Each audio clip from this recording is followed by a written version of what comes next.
Well, welcome back everyone to ScatterYarn Podcast, where we discuss how society and societal norms affect people's behavior, how they influence our behavior. I'm your guy and your host. We know the boast, Toves. And joining me to ScatterYarn today, we've got a friend of the show. You've heard him many times, seen him many times. I call him the Traveler. Please welcome back Dr. Morris the Boris. How are you feeling today, sir? I am feeling very good. It's good to be back. Actually, it's been quite a long time. Not that long, but it's been a It's while long. since It's we very long. did some sessions together. So it would be good to, have a good conversation today. I'm looking forward to it. Yeah, so the conversation that I would like us to have today is kind of touching on your domain. I know you know about Greta Thunberg, the climate change activist. Talking about people should not be flying private jets and traveling all the time. You should be cycling and using boat travel, those kind of things. So you like traveling up and down, flying. I guess you're also contributing to the climate change. But we're Oh well. not. But we are not really Uh, talking about climate change. We're talking about something that links kind of to climate change because you can't talk about climate change without talking about sustainability. And sustainability, let's define it. Sustainability means that, not finishing today's resources, you should leave some for the future generation, not destroying the environment totally, leaving the environment so that the future generation can enjoy whatever you're enjoying now. Okay, so let's talk about sustainability. And one of the key sustainable changes that I'm going to be looking at Nigeria in particular. Maybe we can spread it to Africa, developing countries, and the West. However, you want to take it, is scatter yarn. We scatter the yarns. okay. Okay. So Nigeria recently put a policy in place that from January 2025, they are trying to ban single-use plastics. Now, it's not that Nigeria is not the first country to do that. Rwanda has implemented that a long time ago. They don't have single-use plastic in the country for a long time now. But the interesting part for me is that while this ban is in place, actually the government have said in federal offices they've banned single-use plastic since August 2024. But yeah, we don't know how in terms of implementation. But Nigeria is highly dependent on single-use plastic because obviously from takeaway vendors on the street, they use all those Mhm. styrofoams. People for them to get clean water, they use sachet water, aka pure water, everywhere. So like what's your take on this? How feasible? Well, first of all, is it a good initiative? And then how feasible do you think? Or yeah, take it away. How do you think it's going to work out, basically? I think it's it sounds good in theory, but my issue would be the actual implementation. How are you going to implement this? And because one thing is to come up with a set of rules and regulations for people to follow, another one is to enforce them. Mm-hmm. Because we know that, like you rightly mentioned, Nigeria is heavily reliant on single use plastic. And so I am struggling to see how that would be implemented because again we know the enforcement capacity when it comes to Nigeria on its own is quite weak, and then when you look at the agency in terms of collaborations, um, it's also poor. And then you go on to look at things like the resources for actually monitoring these. We Yeah. don't have the resources, right? We have thousands of vendors on the street. So Mm-hmm. how many enforcement agents are you going to employ? And so in terms of the enforcement, it's going to be quite difficult. Yeah. Um, And even apart but from it, yeah, go ahead. yeah, go on. No, I wanted to also touch on, in because another thing is a lot of these single-use plastics are usually imported from, maybe China or any somewhere else. Although we still have some local manufacturing in the country, but a large percentage of it, I assume or I believe, would be imported. Yes, you can um, prevent the importation of these plastic, but again, to what extent can you do that? Yeah. Right? If you're talking about disposable plastics that is already made, then one can argue that you could use that for multiple purposes. So that again would be a challenge. And in terms of so I think that would be another major issue when it comes to implementation. There are several other aspects, but we'll look at that later. But I don't know Yeah. what your take are on that one. Yeah, no, I agree with that because according to one of a Guardian News Nigeria, they cited a research by United Nations Environment Program that found or estimated that about 50 to 60 million used water sachets are thrown on the list of Lagos, on the streets of Lagos every day. Okay, so 50 to 60 million pure water sachets are thrown on the streets in Lagos alone every day. Now think about like Kano that is very, very hot, or Maiduguri that is hotter, or Abuja and different places like that. So it'll be in billions of pure water sachets that are thrown on the streets every day. So that is quite a high number. And I want to take it now to recycling because, you know, part of the effort of sustainability and dealing with all this kind of single-use plastic is to recycle. Now we Yeah. talk ScatterYarn, we talk about how society influences behavior. How do you see that happening? I'm going to give a simple anecdote, right? Because obviously, like when we're growing up, or when I was growing up, if we needed extra cash, we had people that they called Onigo. People that in Lagos if I don't Onigo. know. Onigo. It's people that used to like come Okay. around with like get all your plastics and your tin and they'll Oh give you some yeah. money, right? They'll give you some money to collect the tin and stuff from you. I would like to think that was recycling back in the day. But nowadays, when there's now this recycling, they're expecting people in the West, people to recycle by themselves. There's no incentive anymore for people to recycle. And Yeah. at the times I was in Nigeria, I never really saw anyone recycling. So is that good? Is that going to be a problem? If you're saying you're going to ban single-use plastic, is it because there's no recycling culture, or is it because recyclers have not thought about how to make money from this in Nigeria? What are some perspectives that you could give on, on this? Okay. I think one thing we lack in that country, I know nowadays there are some private sector recycling, plants, but in general, we lack this formal, what's it called, recycling facilities within Yeah. the country. So recycling processing plant, we lack them. So with that, we are now looking at infrastructural barriers already. So that is one. Hmm. And also when you look at what's it called? The economic impact in terms of the high cost of setting up these recycling facilities everywhere across the country. That's also another huge investment that will be required. And again, we're Yeah. already struggling with funding some government projects as it is. Then you're thinking about um, establishing a recycling plant again. That could also be a major challenge as well. And Mm. and also when we look at the waste collection system across the country.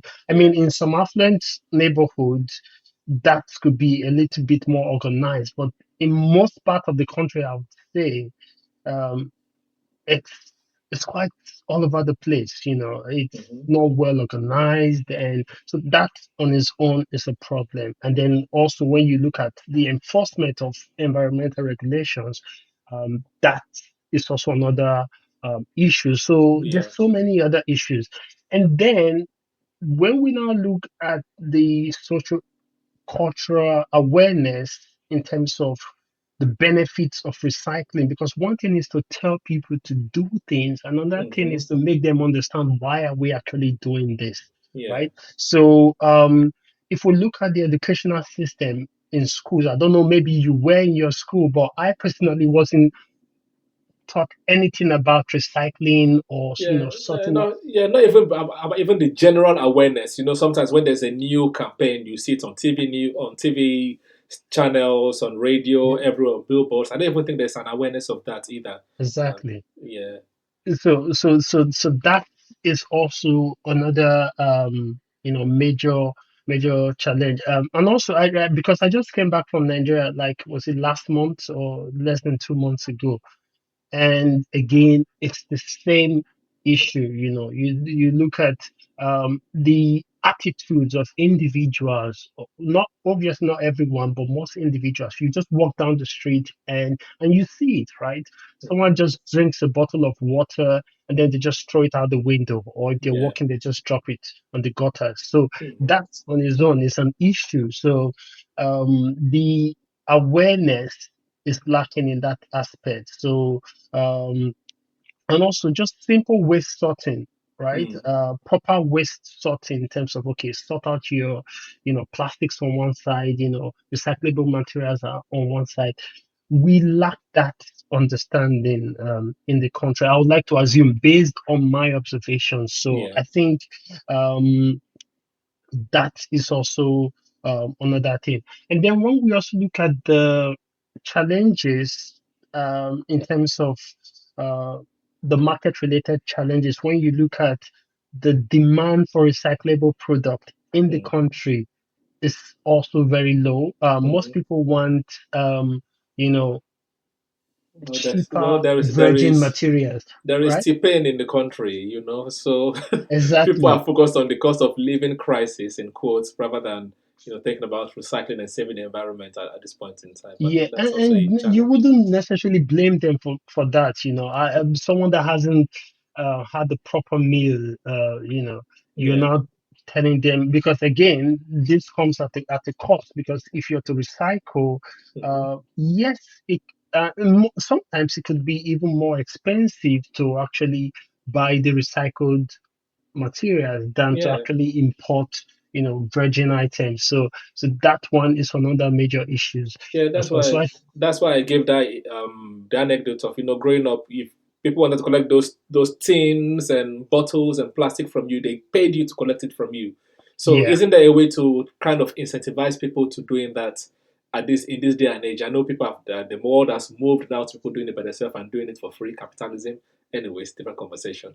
Is there a way to incentivize people to do that again and maybe take it away later on when people are sensitized to the benefit of actually recycling and not like damaging the environment and things like that. um, y- this might be. I think yes, you can, but how much? If you want to incentivize people, right, and say, okay, we're going to pay you to collect like a 10 kg worth of plastic items, right? Yeah. Now, when you I'm just thinking to like balance both the cost of living and the so that to incentivize people to recycle more. But yeah. Yes, I mean it could in some aspect, but I'm thinking about how much would you actually, if you're looking at the financial incentives, it's Mm, not really going to be much, right? Because it's going to be low price. I know that some people actually pay. There are companies doing that already in the country, but it's not very rampant. mm, So but when you look at it, so let's say 1 kg worth of plastic or 10 kg, how much are you going to pay for it? And mm, some people would the amount of time it would take them to sort out this plastic, and and then arrange for collection and payment.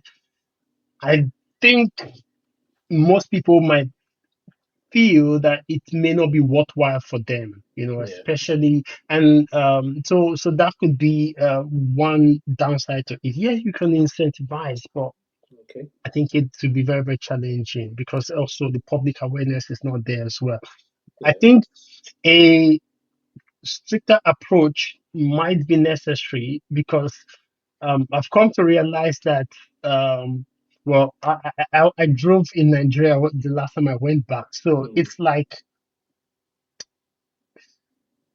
like me against you, right? So it's like most people are mostly concerned about their immediate needs and yeah. without much concern for the environment or the next neighbor or whatsoever. So I Mm, think that places them at a stage whereby, because you're mostly concerned about mm, what, let me just do me, I'm not worried yeah. about the environment, because you already have too much things going on at the back of your mind already. Yeah. So that already makes it very irrelevant for them to consider, let's Mm, take a, um, you know, Yeah, that's an that's the approach that's the whereby, that's the crux of the matter, isn't it? ScatterYarn, yeah, that's the societal implication. People focusing more on themselves, not looking thinking about how the action affects other people in terms of recycling. So we can say recycling in Nigeria feels yeah, like a cycle that hasn't started yet. Okay, so let's kind of move on a bit to another. We'll talk okay, about green energy in the end. That will be the last part we'll talk about. But let's talk okay, about electric vehicles and Africa in general. Electric vehicles in Africa, right? Some people will argue that Africans should not drive electric vehicles for social political reasons, and the reason being that like majority of the lithium battery that are in electric and cobalt that are used in electric vehicles are gotten from mostly from the Congo and South America as well. But since we're talking about Nigeria now and Africa, let's focus on Africa really. Right, majority of it is gotten from the Congo, and we know about how those people are underpaid, how they're used, how their resources are being depleted. There's even to the point where there is a reported genocide in Congo because of this cobalt mining and lithium mining, right? So for social and political reasons, yes, we know that electric vehicles, as they suggest, is would help to reduce emissions. There's also there's also discussions that actually negates that, but we're not yeah, going into that. But I'm just saying that should Africans be driving electric vehicles, knowing that these resources, yes, it might be green, but it might not be sustainable because people in Congo are suffering for it. Do you understand what I'm trying to say? yes. Okay, so if we look at vehicles, right, in Africa at Mm, large, how many people actually buy branded vehicles, like brand new vehicles? That's mm, one, right? I know I used to sell cars before, so I know a little bit about the Nigerian automobiles market, right? mm, So I can say, I don't know what the current statistics are, but I can infer based on my understanding of the market that at least 80 to 90% of the cars in the country mm, are used imported vehicles. So people don't actually buy the people that buy brand new are, the politicians, the upper class in the society, which even at that, to some certain extent, even the affluent ones still purchased, good enough recent model, fairly used cars. So that's one aspect. Now, we know that with electric vehicles, the once you've used it over a period of time, the battery life tends to it basically dwindles over time. mm. So electric vehicle is probably a used one. I'm now assuming that if we're looking at used electric vehicle, if we're looking at vehicles, Yeah. electric vehicles in the country or in Africa, chances are most people will be looking for a used one. Mm, And how efficient would be these used vehicles if the battery has already dwindled? I don't know if it can be replaced. I don't know mm, what the so that's will be a challenge of its own. And then we know that not a lot of people can afford these vehicles because they are more expensive than the traditional, yes. vehicles. So that would be, I mean, it's a welcome development to use them, but Mm, um, when we look at the people, the customers in the country, let's be realistic. Not a lot of people can actually afford that, right? And let's assume that they can afford that, and let's focus on Nigeria as a whole. Where would you get the electricity from? That's one, because the power supply, remember, it's not you don't have reliable power supply. mhm, You get it today and you're not sure when it's coming or if you even be coming the next day or the next 2 days. So mhm, that's one other thing. And we know I don't know, but in most part of Nigeria, because of the road network, the infrastructure in the mhm. country, those vehicles would suffer. They would suffer a lot. I can just imagine because, Yeah. and to think about, like I remember I was just moving from one place within in most parts while I was in Nigeria now, a Mhm, journey of 5 kilometers or 5 miles. Well, here in the UK would take me at most 5 to 7 minutes at most, Mm-hmm. right? But in Nigeria, that journey, if you're in, well, depending on where you live, would take you at least 20 minutes Mm. from my estimation, right? Yeah. And then if you live in some part of Lagos, that's, Mm. you know, That's it could be triple. up to an hour, 45 minutes, or even Yeah. more, depending on the time of the day and all. So Mm. now you're talking about electric vehicles whose capacity is limited. So let's say 200 kilometers. And again, if you're on the road, the engine is constantly on and so on. So I think the environment, right, Mm. doesn't necessarily allows For electric for vehicles. the use of electric vehicle Okay.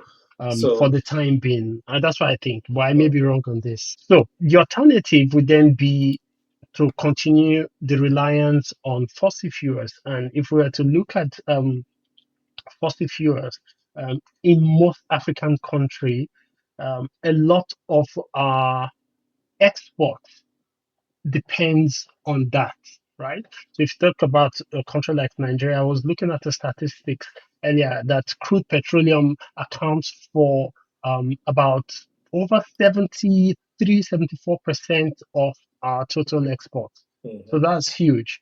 Um, so as well as other African countries as well, like Angola and so on, right? So majority of um, and also the system, the way it's been designed, and if we look at not just the petroleum system, if we look at the uh, electricity generation system and all Mm. whatnot, a lot of it is reliant on the traditional fossil method. So Mm. again, that is another major dependence that we already have. So we can't just overnight begin to transition into what's it called? This more environmentally So friendly green energy. Yeah. green energy because Mm. the impact it would have on the citizens and people that are already depending on it would be Mm. too far um, to outweigh the benefit it would bring. So again, Yeah. yes, we're thinking about the future, but there has to be a process to it. There has to be a timeline Yeah. whereby we have to transition slowly, and eventually, hopefully, we'll get there. Fair enough. I agree. Yeah. I also that's a solution. My own solution is different. My own solution is Africa has a lot of sun. Okay, why are we wasting the Okay. sun? Sun is free. Why don't Yeah. you just build solar panels or make solar cars instead of the Africa trying to buy those electric cars? Just because of the way it is. Until things change, maybe then you can go for it. But solar is free. Like sun is free. Keke napep, do a solar panel keke napep. A motorbike, do a solar panel one. Because there was a time Yeah. I went to Turkey, Dalaman area. One thing I enjoyed there was that every house we saw on our road to the resort had a solar panel. Right, that is a country that is maximizing what they have. Why Yeah. can't Nigeria and other Africans do something similar? You have abundance of sun. Sun is free. Yes, I know solar panels are quite expensive if you're doing it single for single because people are not yet invested in it. But if you make it subsidize it to the point where everyone can afford it, surely it's beneficial and you don't have to wait too long. I know that there are people that have invented, like on social media, you see people that have done solar panel cars before, solar panel tricycles and things like that. Why not invest in that instead of focusing more on fossil fuels that everyone knows that it's no longer is going to be a thing of the past very, very soon? Yeah, that's true. Um, I mean, um, again, with solar panel, it's the challenge with that would then be yes, apart from the fact that it's high, it requires a lot of capital, then we'll then talk about maintenance. I know, we both know that in Nigeria we have a very poor maintenance culture, whether Mm. it's the roads or anything. So that would be a major challenge, not just in Nigeria, in some part of Africa, right? Whereby um, you have a solar facility that's helping to, but in terms of what's it called? The maintenance is quite poor. So which means because I was reading earlier about solar installations in Zimbabwe, whereby they because of the poor maintenance they have for some of the solar infrastructures, Yeah. they are actually operating at 40% below what's it called, the supposed capacity. So that will be another major challenge. So, but again, I can think of that one. I mean, it's a good welcome development, but then Yeah. It's going to be difficult to it's going to implement. be difficult. But Yeah. this is where we then have to think about what the private sector might be doing about that, right? Because yes, if we know that if we were to say let's subsidize the for example, you want to convert your the tricycle, the keke to Mm. solar panel. The In an ideal world where the citizens are struggling, I would hope that the government would provide incentives or provide some form of Yeah, that's why I'm saying subsidize initially, because right now the cost of living is quite high. People are struggling. yeah, You can't expect them to now start paying double for solar yeah, panels it's because true. so at least if you subsidize it to make it affordable for people, and that way everything is green. Later down the line, you can remove subsidy in 50 years time, like they've done with petrol in Nigeria now. After like many years, they've removed the subsidy finally, right? So you subsidize it initially, and then later down the line, when the economy is stable, people are like generating more revenues and things like that. You can take out the subsidy, and Oh that way you've yeah, already implemented yeah. and it's now Alternatively, green as well. yeah, what we could also do is to invest in local manufacturing because we've seen a lot of videos, people all over the country coming up with their own ideas in terms of, solar powered vehicles and, There's even even one guy that made a hydro vehicle, like using water and things as you well. see. So yeah, So those are the things that we should be investing. Personally, it would be good to see this, you know, things like training facilities all over the country whereby we're not just relying on because if we were to do that, chances are what the government would most likely do would be, import thousands of solar panels from somewhere, maybe in China or, um, and then they would, provide this. But if we were to invest in, local manufacturing as well and training of people, because there are a lot of people that are very, very talented without mhm. the right, you know, access Facilities, to yeah. facilities and so if we were to train these people instead of because again most people we know the unemployment rate is high, so Mhm. train them because you're not only doing using that as a means to generate income for them, but they're also learning, they're contributing to the environment. Mhm. And so, yeah, so it's a win-win situation. But I think a lot of this we have to think about doing this locally. How come? Because we have a lot of the resources needed to do this, right? So why should we then, rely on importation? So training, investing in local talent, I think that would be also another way to go about it. Okay, fair enough. Fair enough. Thank you very much. I'm just going to round up the episode as usual with some would you rather questions. And obviously, feel free to join us and leave Okay. your own answers in the comment section below or on our social media. You can DM us on social media. All of that is in the episode description below. And while you're scrolling down, please press the like button. Subscribe if you're new or yet to do so. If you're listening on audio platforms, please follow the podcast. We really appreciate it. Thank you very, very much. So, the first would you rather question, Dr. Morris, is would you rather eat food served on banana leaves for the rest of your life or stick to styrofoam knowing the environmental cost? Uh, okay. Let me be honest with this one. Um, no, no, eat food. So not just one particular food, right? All food. Of course, yeah. I would. I think I would. I thought it's like stick to one food, but no. No, no. But if I can eat all food in banana leaf, oh, why not? I mean, I think it also adds its own flavor to the food as well, and it's healthy. So why not? I think I would rather. Yeah, Uh, I think I'd rather do that as well because obviously mm, growing up before the world changed and processed and everything, like if you want to, if when you're buying food on the street, it was actually in banana leaf, like the rice, yeah, everything was on banana leaf. Moi moi was nicer and sweeter on banana leaf before it changed to yeah, like plastic and on foil and all those things. So yeah, yeah. I'll also go for the first one. Banana leaves, beautiful. And next one is: would you rather live in a plastic-free world where packaging is inconvenient, or a world filled with plastics but no recycling options? Repeat that again. So, would you rather live in a plastic-free world where packaging is inconvenient, or a world filled with plastics but no recycling options? Oh no, I would rather live in a world whereby the first one, a plastic-free world, because well, I don't believe that. I mean, there's always a better way to do things. So I feel like with time, that even though it may not we may not have the right way to. How did you phrase it before? We've Never not, mind. yeah, okay. You do the first one, no problem. The first That's one.